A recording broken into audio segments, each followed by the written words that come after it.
Hello everyone, MP Hitter here, and welcome back to my Newcomer's Guide for Elden Ring. This is part 8. So in the last episode, we ended up tackling basically the area of Stormfront, which is this cliff line and above, along this path here, getting all of the things kind of north and south of here. And then we ended up at the Smoldering Church, which sits between Caelid and Limgrave. In this episode, we're going to continue working our way up towards a curve of difficulty by heading first over to the Stormfoot Catacombs, defeating the Erdtree Burial Watchdog there. And then we're going to head over to the Weeping Peninsula. And we're going to first come over here, which is going to give us a Stone Sword key that I actually forgot to have us pick up before. We're going to head west over to a tower. Going to head west again in order to pick up the Earthbore Cave. Though we're not going to go into the Earthbore Cave. There's a rune bear in there, and that's a little higher level at this point than you should probably be focusing on. Then we're going to head south. We're going to go into the Morn Tunnel, and we're going to defeat the Scaly Misbegotten there. Then we're going to head over to the Ailing Village, collect a couple of items there. And then we'll end up heading... We'll actually end up going right here and picking up an item that we're going to have to get kind of on this cliff area for. And then we're going to finally head to Castle Morn. Though we're not going to complete it. This is where we'll end because this is what we're going to start up in the next episode. But with that, let's go ahead and travel over to Stormfoot Catacombs and beat up this boss first.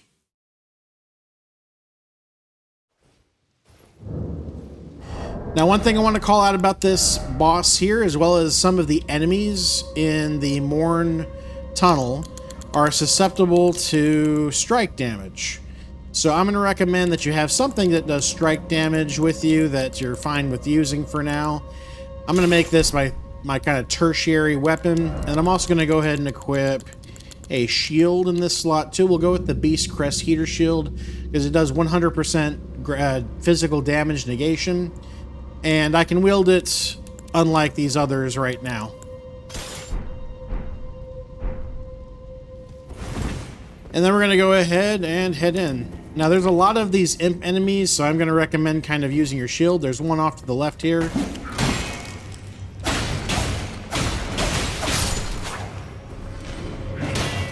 And then of course this guy is trying to throw shit at us. We'll kill him. Grab the root resin, then we're going to head down this path. There's the boss door. We'll have to open it first, though. Grab the glovewort. And then I like to shoot this guy. Get him to come to me.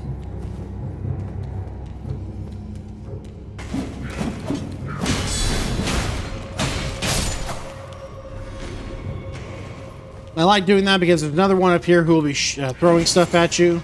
Get under here and he will drop off.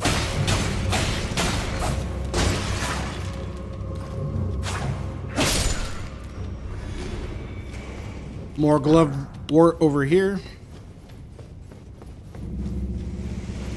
Then here there is a imp here. Whenever he comes down, he's going to do a drop attack, which could break your posture if you're not careful. Then we're going to want to make a run. Stop kind of right here, because there's no more fire that way. They're going to run past this and grab the Prattling Pate. Hello. Prattling Pates, by the way, are a basic method of communication in multiplayer. So you can write notes on the ground, of course, but if you're actually in combat with somebody, with or against them, you can use that to make noise. Anyway, good luck getting in here.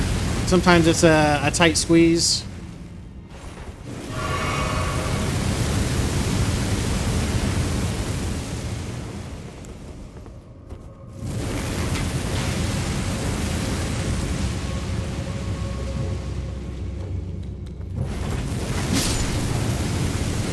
Yeah, they're not too smart.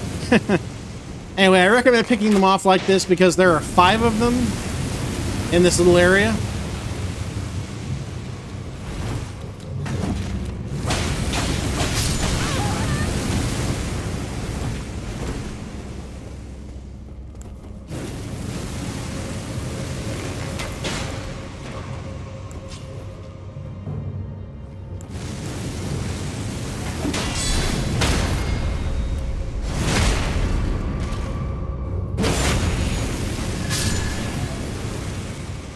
Anyway, these ones don't seem to become active until you get closer to them, so take advantage of that.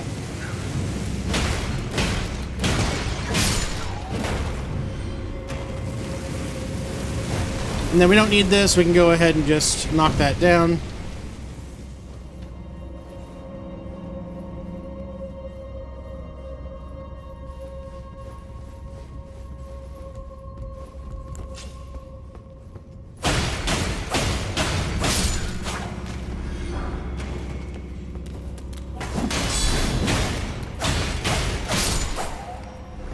So kill these two. And then down here, there are two more. One off to your right. It's kind of lying in wait. I prefer to get this one to come after us.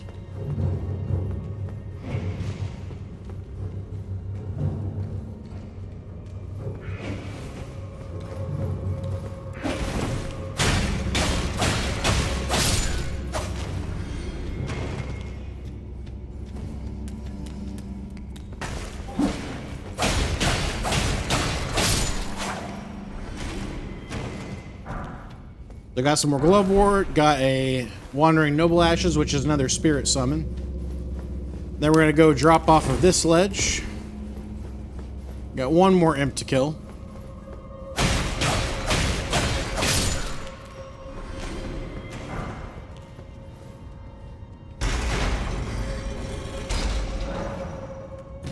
So I got some more Glovewort, and then we're going to head back to the boss room, which is just opened. Alright, so this boss is kind of like a cat-faced gargoyle. In fact, he has the face of Vorador from Soul Reaver 2. So kind of an interesting reference if anybody has ever played that game. But either way, this is the Erdtree Burial Watchdog, and he's mechanical in nature. His attacks are very mechanical in nature, but they are pretty swift. So his main attacks are going to be using his sword. He has a sword in one of his hands. And the way it'll work is it'll put its hand up vertically very fast and then wait a moment and then drop it down and attack you. In addition, if you see his hand tilt or twist horizontal, then he's about to slash usually right to left. So his right to left. So that's something to keep in mind too. Watch his hands for that. In addition, he will float up into the air and then do a plunging attack. It's best to try to roll under that if you can time the rolls. And if you can get behind this boss, that'll allow you to get in some quick hits from behind. Be careful though behind him because he does have a tail and he'll whip you with it, which causes fire damage. And then he'll also end up breathing fire if you're in front of him too long. And he'll basically either go clockwise or counterclockwise to follow you, depending on where you are relative to him. If you do use summons in this fight, which I generally recommend that you do whenever you can, then be aware that your summons might get in the way of you trying to avoid the fire, so I would kind of back off while it's doing the fire attack. Otherwise, it's got a variety of other swipes and swings that it will do with its sword, but other than that, that's basically what this boss has. Beyond that, we'll go ahead and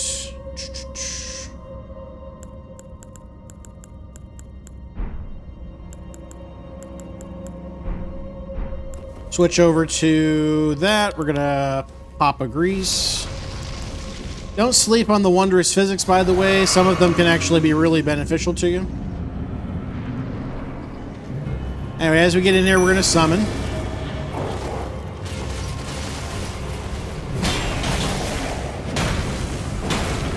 So that's what I mean.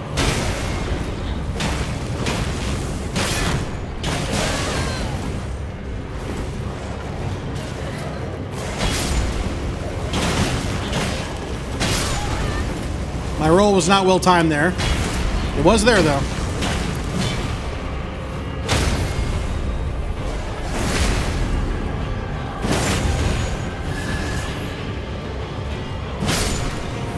And it's dead.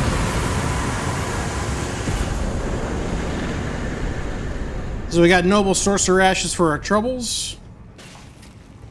And that's going to wrap out this dungeon.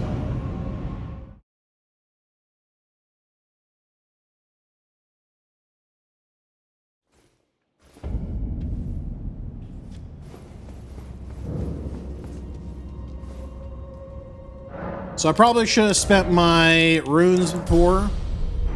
I've been doing a soul level 1 run, and I'm not used to spending runes.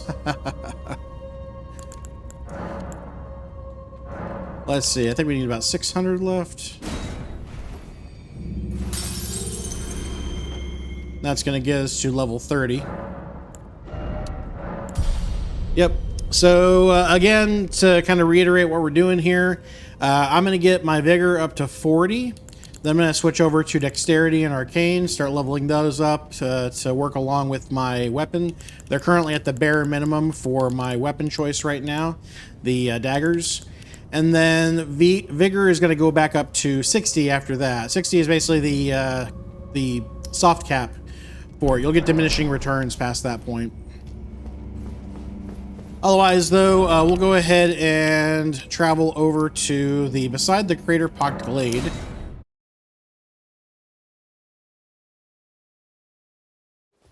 And we're going to go pick up the stone sword key that I left out here the last time we were here.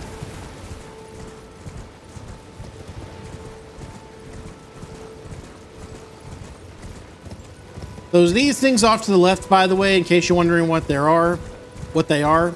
These things will basically alert you to where the nearest, or where a near dungeon is. Obviously, I'm going to be directing you to all of those, but if you want to see them, you can go up there and light it. Otherwise, we're going to turn around and we're going to head along these ruins.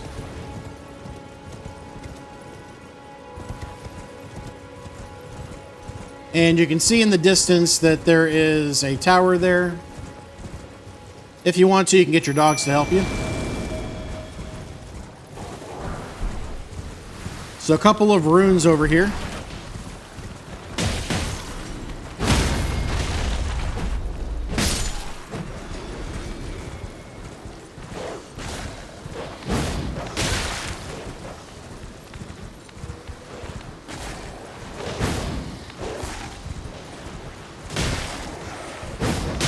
Come on, you little scamp, stay still. There we go.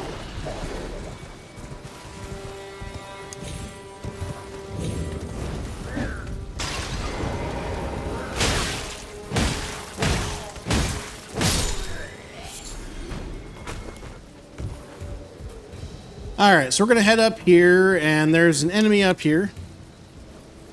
And there's also a ballista, inside a chest.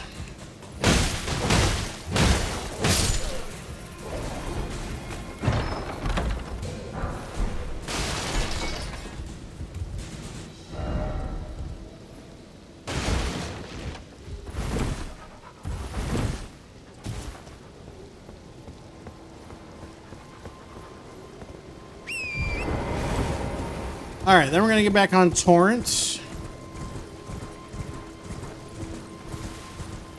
And we're going to head south. You can see over there, there is a race for us to pick up.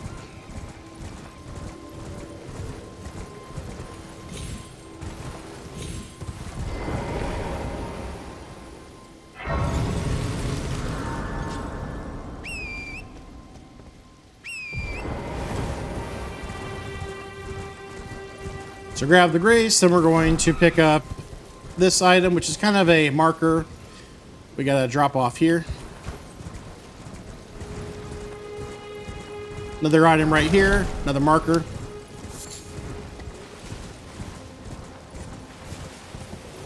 And this is going to get us to the Earthbore Cave.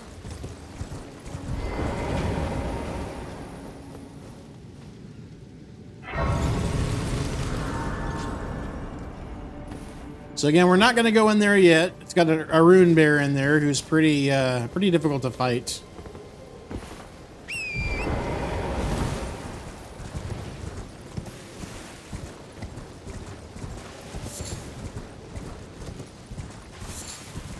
So we go back around here, and we're going to follow this path west until we see a couple of items on the ground.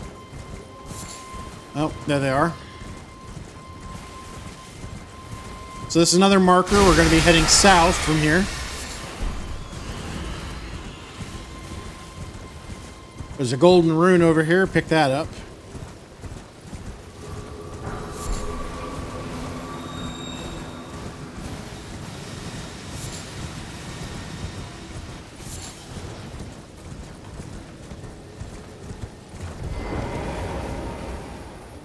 And back here is the Morn Tunnel.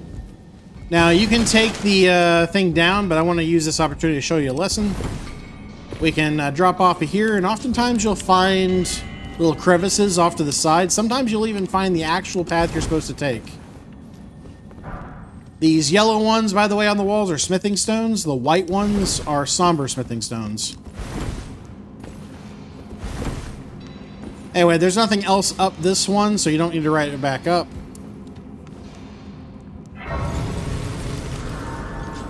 But again, some of them will have others. Now again, in this place, there are enemies that are susceptible to normal weapons, like these guys. These guys, by the way, whenever you're actually attacking them, a lot of the times they will interrupt your attack and slam their head. So be prepared to block if that happens. And usually there's another enemy coming our way. Oh, not yet. Okay.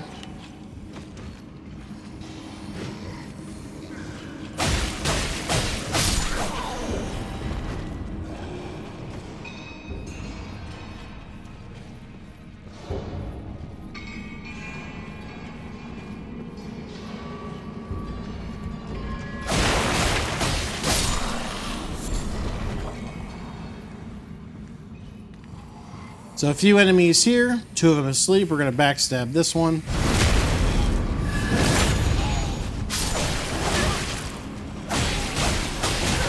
There's the head slam.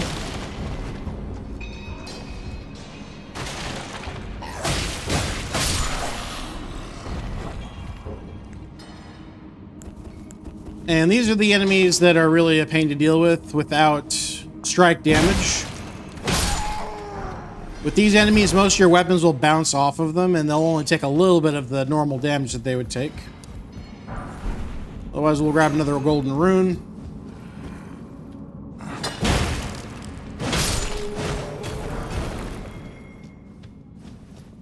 And then we're going to head in here.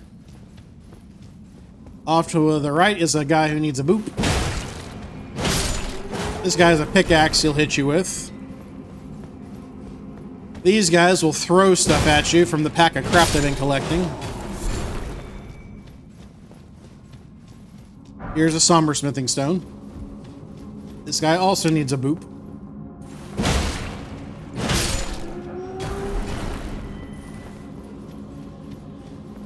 And so does this guy.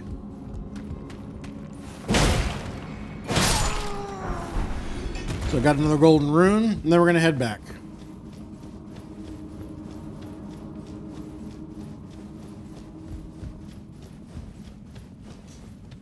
So back here we got a smithing stone.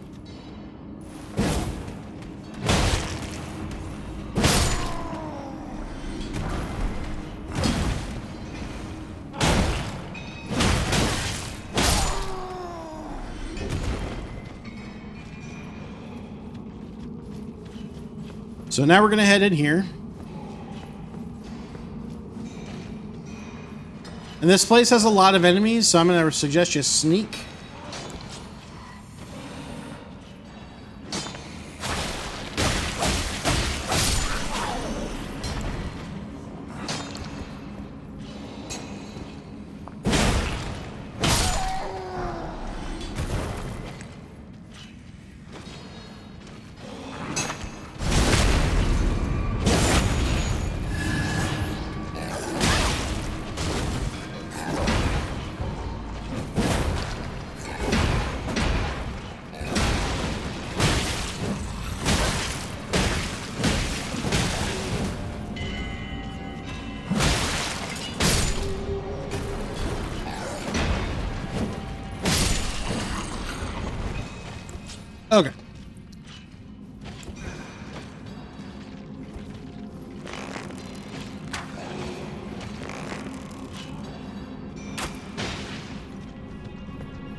So when these guys fire, they will duck to the ground a little bit.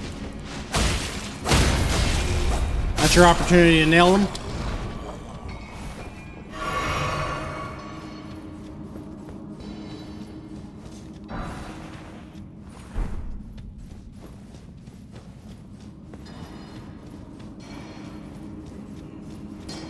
Another somber smithing stone.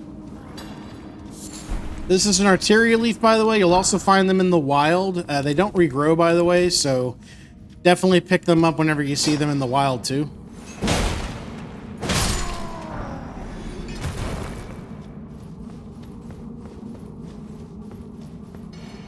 This is the boss door. We're going to head right for a somber smithing stone, though. Alright, so this boss is nothing special. I'll go ahead and do this boss without the summons, though you can definitely summon for this fight as well.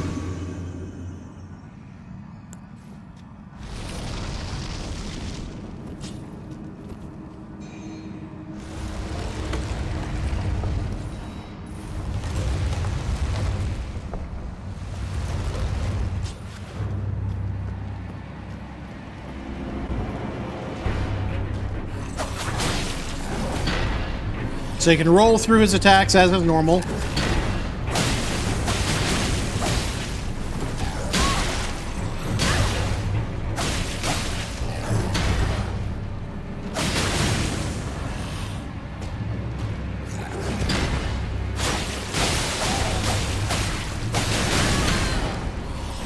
So one weird attack this guy has is where he kind of rolls at you. Let's see if he does it. There we go.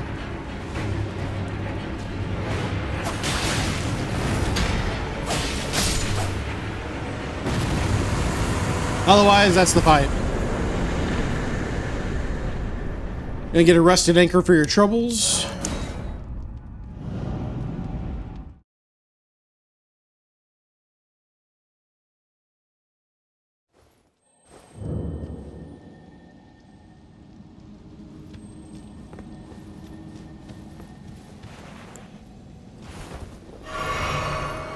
Alright, so as we leave, a couple things we're going to do.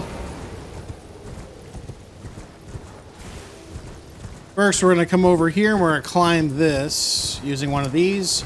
We want to point east and climb up here. So you're headed now to the Ailing Village. So come out here, turn left.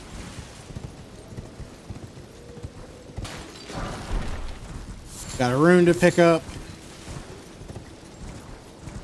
Keep following kind of the cliff area on the left.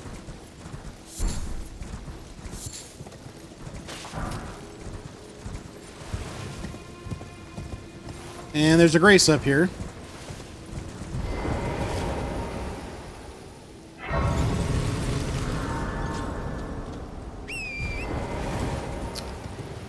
Alright, so if we head back,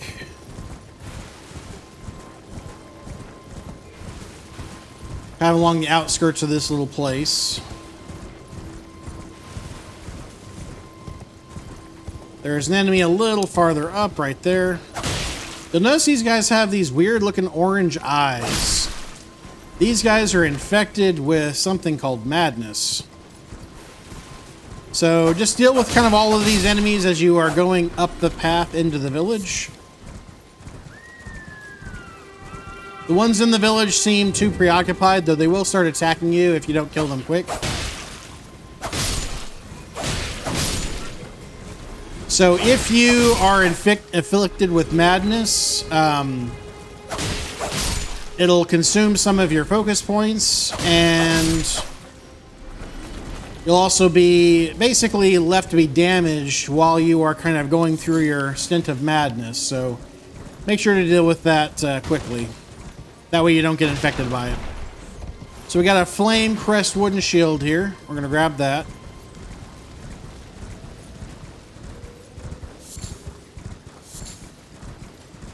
Then we're going to kill these guys in front of the church.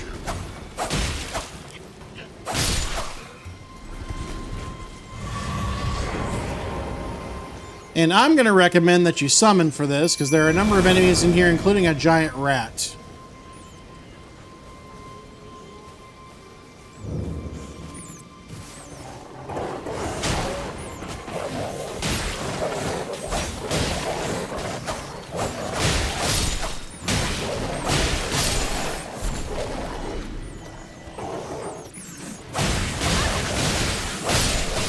And you notice the madness bar that's beginning to build up on us.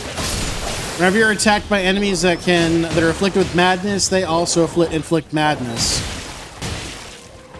They'll also suddenly do kind of this show where they'll basically spit fire out of their eyeballs. When they do that, if you get hit by that, that'll also do a lot of damage to you.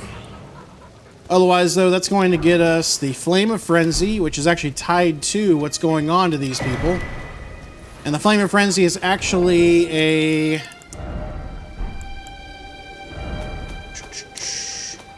an incantation. So bursts of yellow flames of frenzy from eyes. This is actually tied to the Frenzied Flame ending, one of the extra endings in this game. Otherwise, though, we've done what we came here to do. So what we're going to do now is we're going to go over to pick up this item.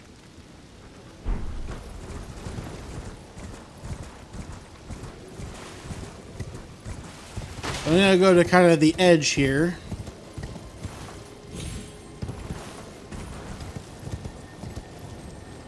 So this place is kind of dangerous. I recommend having your shield out for this. There are quite a few of these bats basically tucked up underneath these kind of sideways tombs.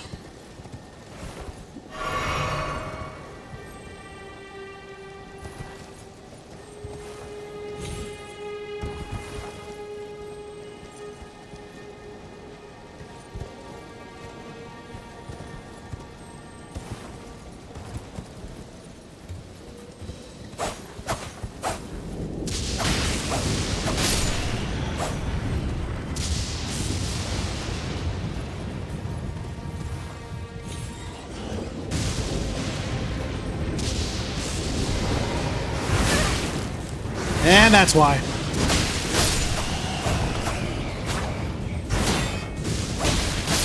So these bats can grab you. They'll also hit you with their echolocation stuff.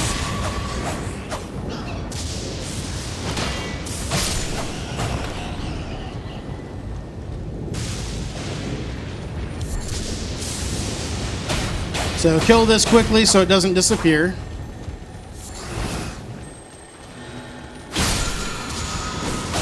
And now you've got the lightning strike incantation.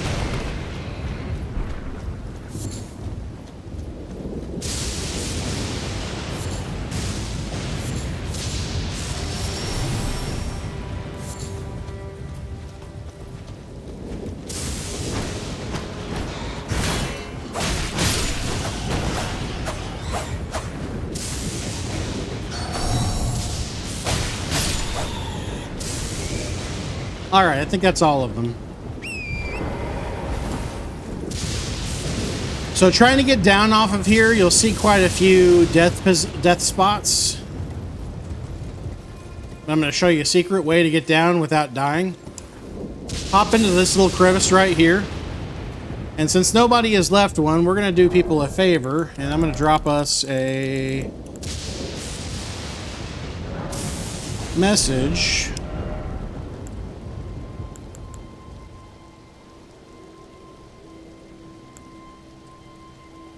We'll do here.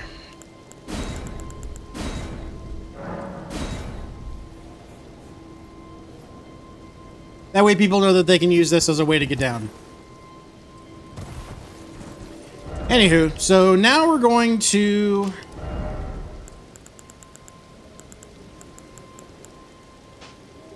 head down to our next location, which is going to be the Morn Tunnel. And that's basically where we're going to wrap it, I think, for this episode, everybody.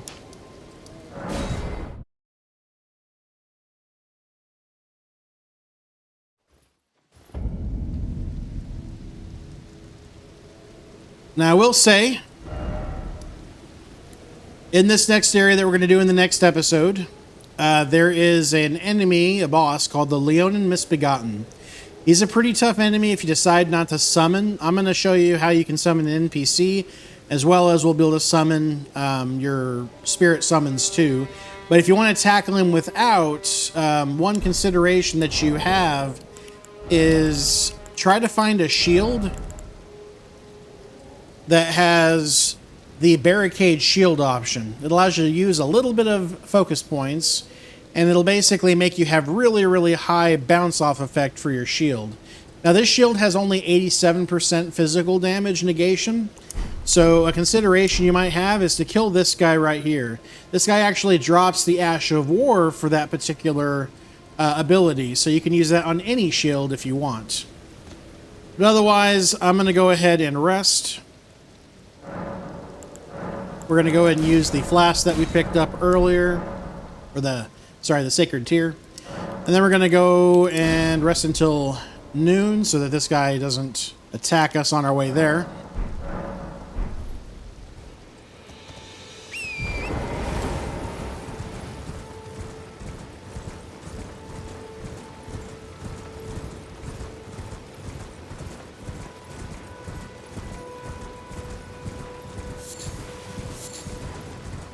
So we're going to be shot at again by the ballista. However, as we get closer to this place, we find out it's not actually a ballista. It's a giant golem that's shooting arrows at us with a great bow. So we're going to drop down here. We're just going to basically go around to try to avoid getting shot by him. And this right here has a golden rune on it, so we're going to pick that up real quick. There's one of the arrows, by the way. Stay out of this stuff, by the way. You'll get poisoned.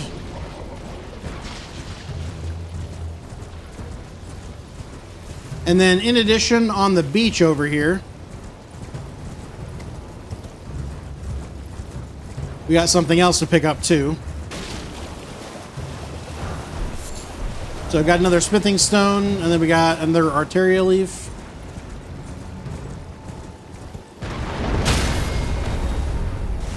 Ugh. By the way, if your steed dies, you can resurrect him, utilizing one of your Crimson Tear flasks. Otherwise, if you can get up close to this guy, he's nothing really to deal with.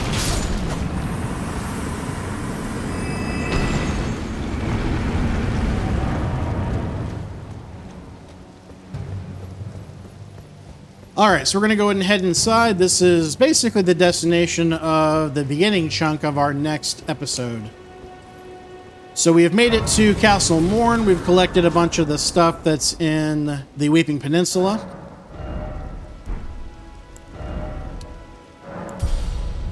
Getting closer. So with that, kind of the next things that we're going to be doing in this episode, we're going to be completing Castle Morn. And then we're going to be progressing into kind of the western chunk of this place. There's a few things that we're going to be just kind of in some running around this area. And then we're going to be going after Miranda, the basically a Blossom enemy, kind of like what we saw over at the Waypoint Ruins. There's actually a boss inside one of these catacombs or caves that's here. So we're going to be tackling those two things in the next episode. So look out for that. Thank you very much for watching. Please like, subscribe, and comment. And as always, I'll see you in the next one. Later.